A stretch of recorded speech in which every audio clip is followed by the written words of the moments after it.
Good morning, aspirants. It's 28th of October today, and I welcome you all on today's edition of What to Read in the Hindu newspaper. I'm 𝗗𝗶𝗹𝘆 𝗡𝗲, Senior Mentor at Prepp IAS. While going through the articles, we will not only see its relevance from the perspective of mains and prelims, but we'll also try and interlink it with other GS papers as well. I am here to align your newspaper reading as a part of our GS syllabus. So let's get started. The very first article that is there in the paper and that catches our attention talks about SIR 2.0 to begin in 12 states. UTs cover 51 crore voters. So now when we map this particular article, it will fall under GS paper 2 under the theme polity, wherein election commission, electoral reforms, citizenship and federal issues can be read and revised. For prelims perspective, we need to know constitutional bodies such as Election Commission, Electoral Process, Representation of People's Act 1950 and 1951, differences between ordinary revision and special revision of electoral rolls, power of Election Commission under Article 324, provisions related to citizenship verification in Assam as well. For mains perspective, the same article is to be seen through the lens of institutional autonomy and credibility of electoral process, electoral roll management and challenges in federal coordination, citizenship inclusion, exclusion, and political participation, which is a key lens of democracy.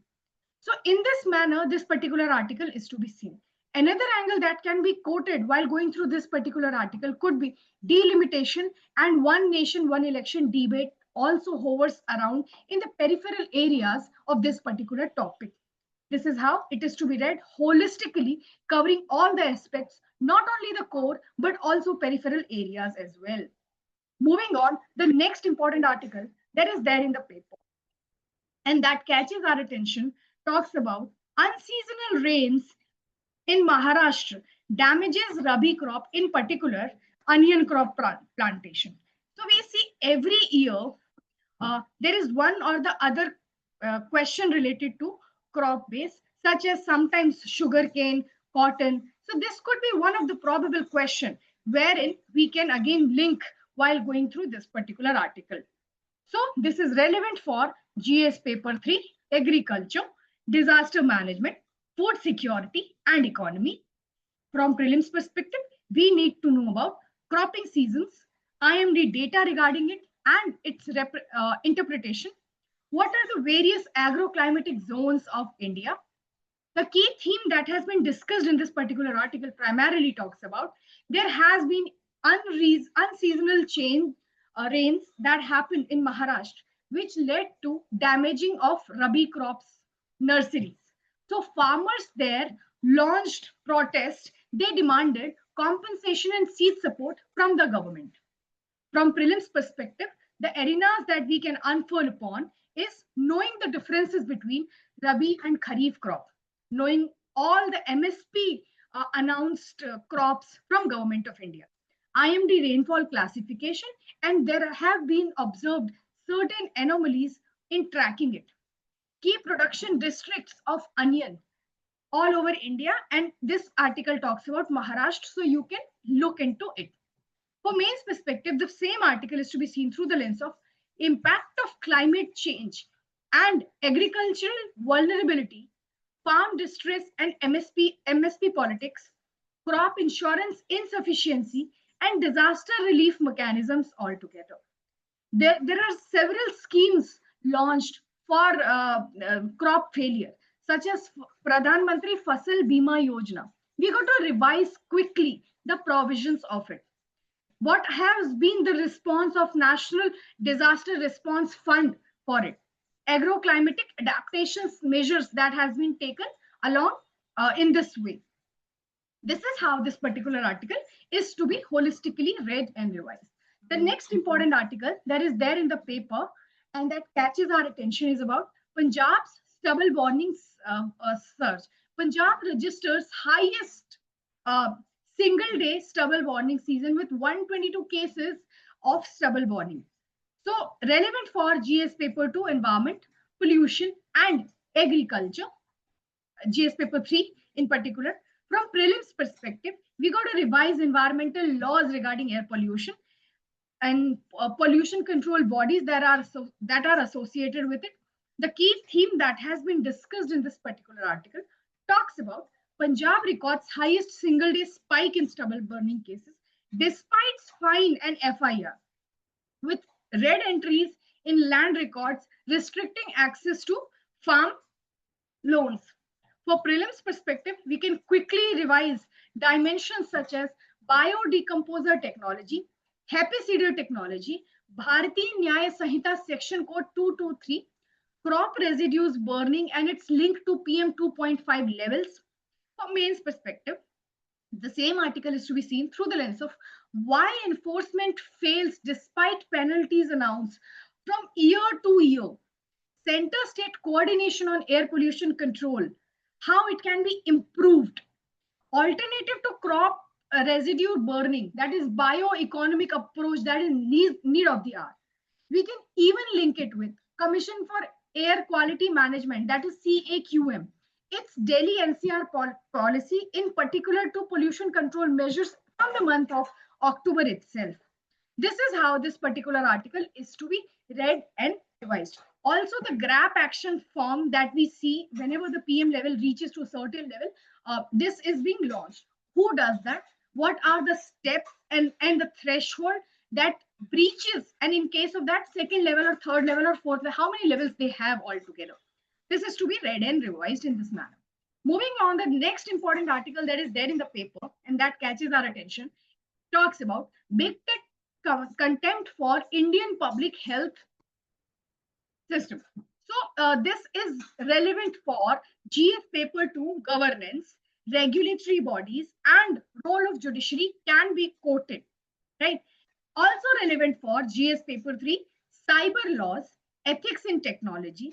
From prelims perspective, the arenas that we have to cover while going through this particular article talks about drugs and magic remedies, which is Objectionable Advertisement Act of 1954, intermediary liability rules.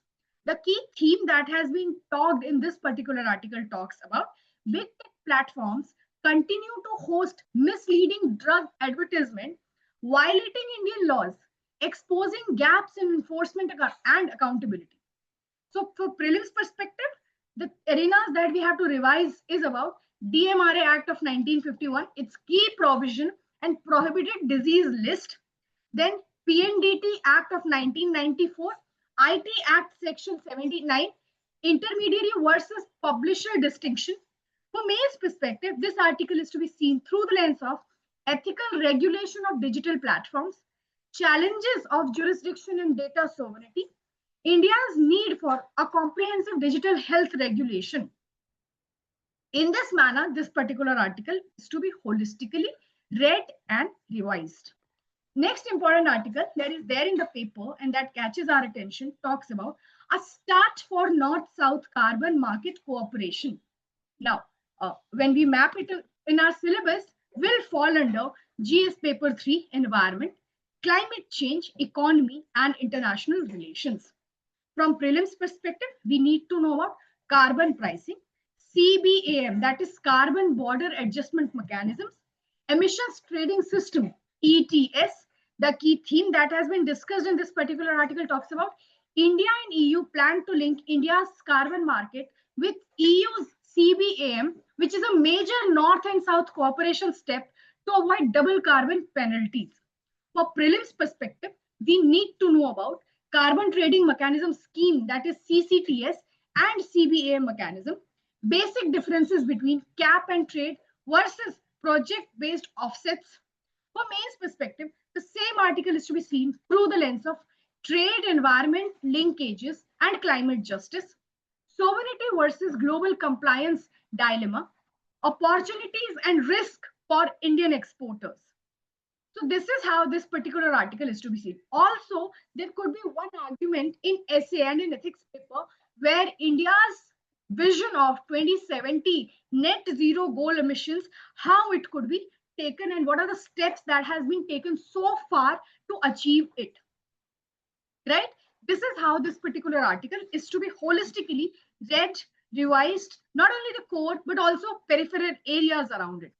The last important article for the day in today's edition of paper is about, is Dogri language losing its resonance in India? So there we are witnessing a lot of language debates all across India, right? So this is relevant for GS paper 1 first in and under the theme Indian society, wherein diversity of India with regard to regional languages can be quoted. For GS paper 2 as well, polity, wherein official languages and cultural policy can be linked. For prelims perspective, we need to know about the 8th Schedule Languages, Official Languages Act.